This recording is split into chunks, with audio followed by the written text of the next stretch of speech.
สวัสดีครับท่านผู้ชมที่ชมรายการร้านหนึ่งชาแนลนะครับวันนี้ร้านหนึ่งชาแนลจะพาท่านผู้ชมมาเที่ยวที่น้ำตกธนารักษ์ที่อำเภอแม่สอดนะครับน้ำตกจะสวยไม่สวยยังไงเราไปชมกันเลยครับไปกันครับเดินไปเที่ยวด้วยกันเลยนะครับนี่คือด้านบนของ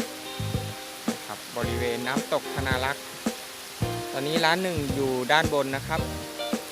เดี๋ยวจะพาลงไปข้างล่าง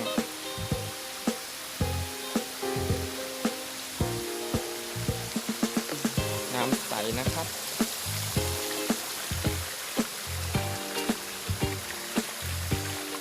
ตรงนี้เป็นอ่างอาบน้ำของเด็กๆนะครับ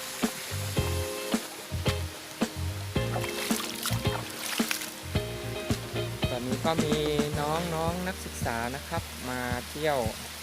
ที่น้ำตกครับ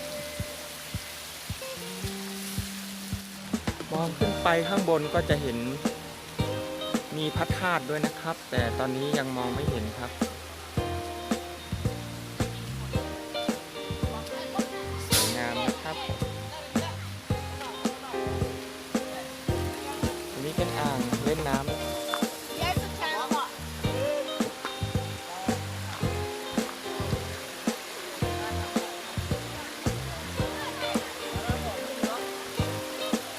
ับมองขึ้นไปก็จะเห็นดอกสวยงามมากนี่คือสถานที่ท่องเที่ยวที่อำเภอแม่สอดนะครับ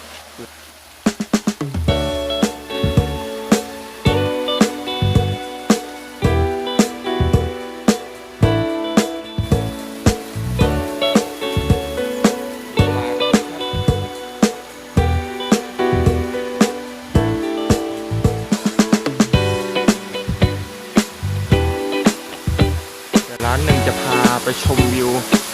ชัดๆตรงน้ำตกข้างบนนะครับ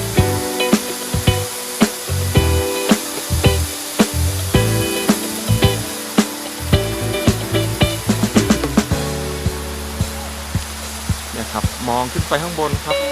เห็นน้ำตกตรงนี้ช่วงอากาศร้อนนะครับน้ำจะน้อยนิดนึง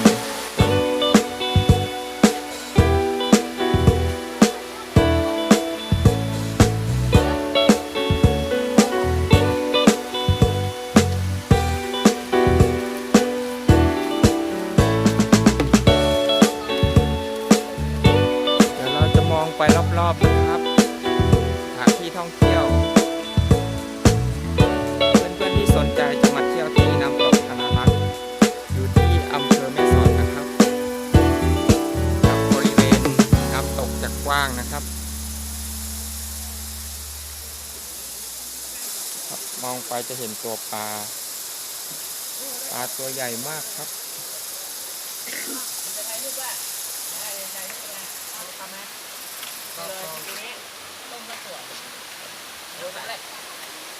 พร้อมครับ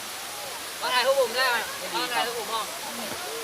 ไม่นั่งด้วยกันครับตรงนี้เลย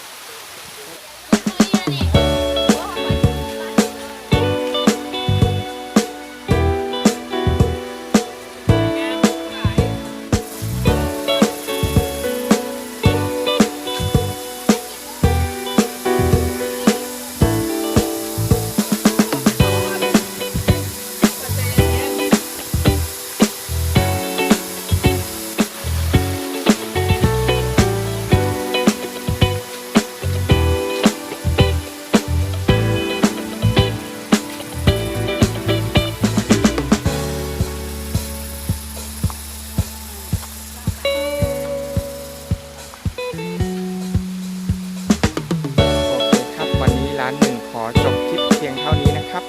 คลิปหน้าเราจะเที่ยวที่ไหนกดติดตามร้านหนึ่งชาแนลนะครับกดถูกใจกดไลค์กดแชร์ให้ด้วยนะครับขอบคุณครับสวัสดีครับ